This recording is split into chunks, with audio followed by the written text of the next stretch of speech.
वालेकुम जी नाज़रीन, इंतहाई अफसोसनाक खबर के नाल तुहानूं आगाह करना कि हुजरा शाह मुकीम दी मस्जिद फरीदिया दा चेक कर लो को गला खोल ते राती जंदरा भी लै गया ते विच जिहड़ी कोई पैसे हैगे सी माल मता वो भी लै गया।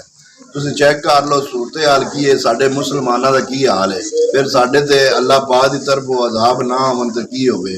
असी अल्लाह के घर ही नहीं माफ करते पे, अल्लाह के घर ही नहीं बख्शते पे। सूरत हाल वेख लो तुसी कि अगे भी 2-3 दफा ये गल्ला लै गया सी, फिर नाल खंबे ते वेल्ड किया जा, वो वेल्ड करने तो बाद उन्हें ठुक जड़ा ना सुराख करके पैसे काढ़ ले सारे, फिर वो हेठा वेल्ड दोबारा किया हूँ ना ये काम विखा दिता है। कैमरा भी लाया जी, कैमरा भी लाया। तुसी की पैगाम देंदे जी? मैं ये पैगाम देना कि साढ़े विच किसी किस्म का खौफ खुदा नहीं रह गया।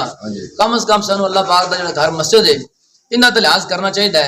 लेकिन ये मुआशरे का मुआशरा ही बिगड़िया पिया। जिथों कोई दाल लगता है वो दाल आई जाता, किसी का वड्डी सतह ते दाल लगता है, किसी का वड्डी सतह ते दाल लगता है तो वड्डी सतह दाल आई जाते हैं, किसी का छोटी सतह दाल लगता है तो छोटी सतह दाल आई जाते हैं, जिन्हों का महल्लों च दाल लगता है।